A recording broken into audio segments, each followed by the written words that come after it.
is a rogue lineage? Is that another term for inbreeding?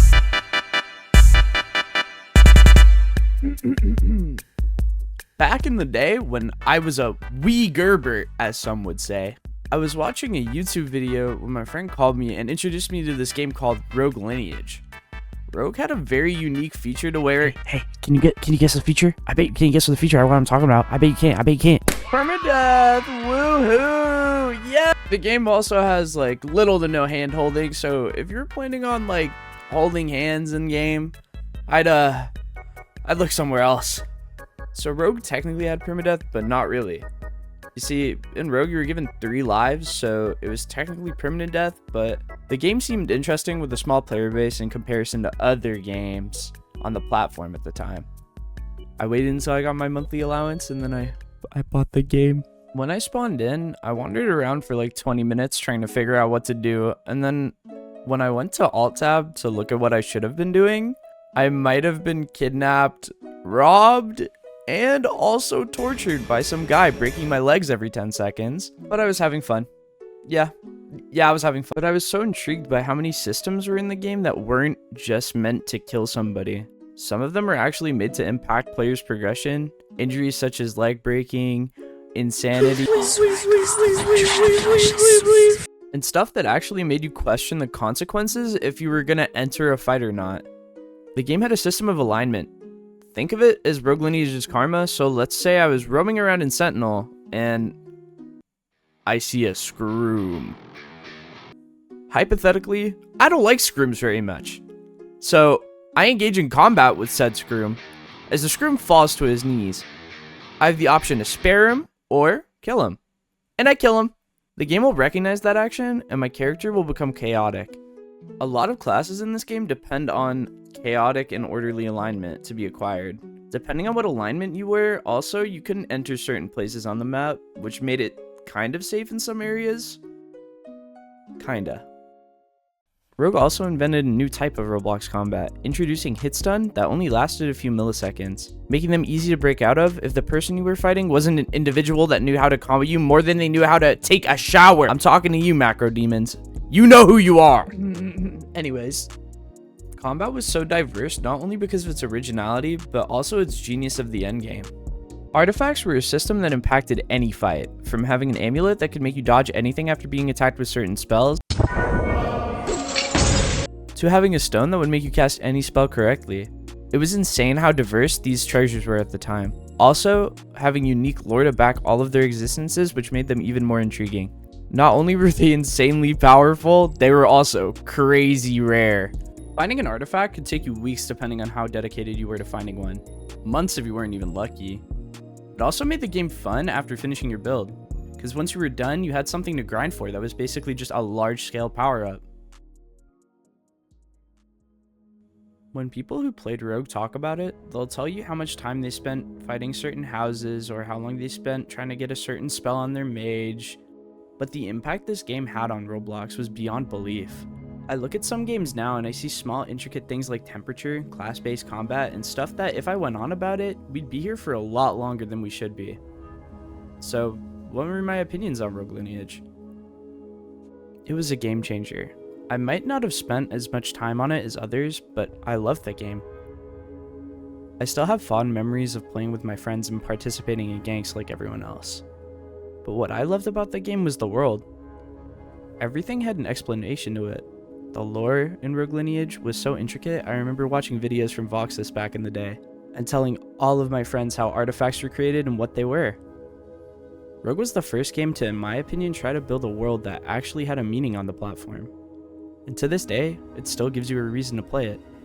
So, nothing could outdo it, right? Surely Rogue was a once-in-a-lifetime thing? What the fuck is that noise? So when everything was done with Rogue Lineage, Archmage and Raguzer had more ambitious plans in store for their player base. They would continue to keep it under wraps for a long time, until they eventually revealed they were working on a game named Drowned Gods. And with this, people had little to no information about it.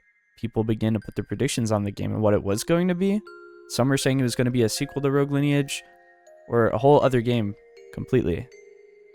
So my impatient ass was sitting, waiting for any news at all about the game, when my hype was just settling down. This guy even for also releases a whole 20-minute video showcasing the game. At the time, Roblox was really dry too. The only things to play were like GPO and All-Star Tower Defense. So it was basically like shoving a Michelin star meal in your face and saying, nah, you can't have it. So typically, when anything, and I mean anything Deepwoken related was revealed, I was eating that shit up, dude. This game looked AAA to my 14-year-old ass. 1 year after that, things were starting to look like development was wrapping up. I still remember this day like it was my first child being born. December 17th is the first time Deepwoken was announced to the public, as it was releasing on December 20th, 2021. So with my excitement being at an all-time high, I went to everyone I knew and we all made plans for the date. A server was made for people to get on at the exact same time. The game had us all fiending for any news whatsoever within those 3 days. So when it finally came time to watch as the game opened, it was actually surreal.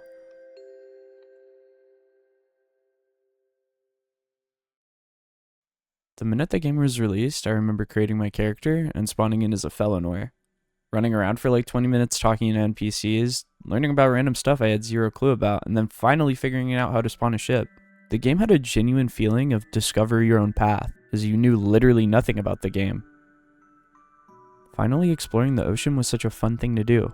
Islands we had no clue about, the power of said islands. Everything was just perfect at that time. But of course, as you learn to progress, naturally the discovery fades away and gets replaced with knowledge. When it was at its beginning, in my opinion, Deepwoken was at its best for the majority of the player base. This was because of the genuine fear of the unknown. Not many people besides testers got to experience anything about the game until the actual release. Many people kept it secret intentionally to preserve this experience. Because in my opinion, I believe that the developers wanted the game to feel like this. A little to no knowledge basis. The game just had this feel to it. It was incredible. Hey guys, I know this is a sudden break in the video and stuff, but I'd just like to thank everybody who watched my previous video and supported me enough to reach 1,000 subscribers. If you do like my content and want to keep updated on certain things I do, join my Discord server. I'm going to leave a link in the description for you guys to join, so if you want to participate in future videos or just hang out. Once again, thank you for giving me enough motivation to put effort into something I think others can enjoy. Much love to you all, and enjoy the rest of the video. After Deepwoken had been out for some time, the game started to feel a lot different. Builds were being discovered that could one-hit you. Oh man, good times. Good times. The game became more PvP focused for the players instead of discovering new things as it was before. Things like finding new ways to unlock oaths wasn't just something that took weeks on release, because of the lack of discovery. Once you explore the world, what is there to explore after? The game lacked that feeling for me. If I wanted to do something in-game, I could have just looked it up and been done with it.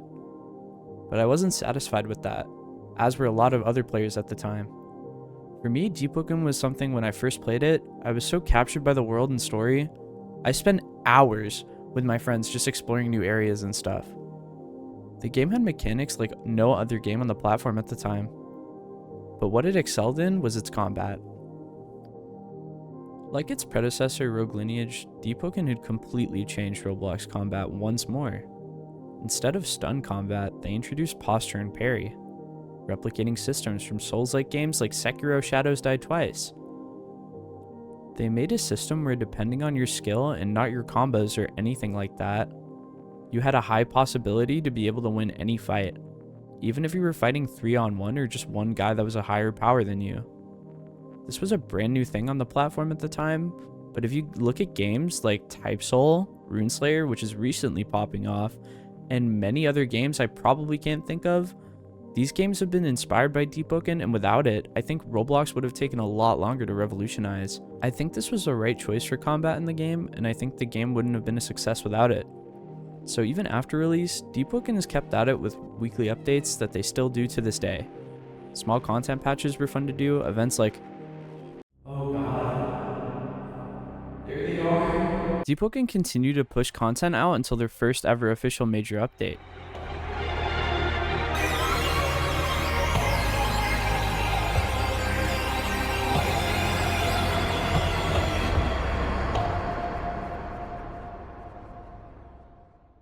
Deepwoken was one of the best experiences on the platform for a year after it came out, but Verse 2 was an absolute curveball, partially overhauling the map to add a new sense of exploration which a lot of players needed at the time as motivation to keep playing the game, a new map to completely change some aspects of the permadeath in the game, which also had new bosses to fight, new areas, and was one of the most fun experiences in the game. Not only did they do subtle things to make combat more enjoyable, but they would continue to improve the game via quality of life changes and plenty of content to keep players playing even after 2 years, which after all of that, Deepwoken is yet to receive a content update to its caliber.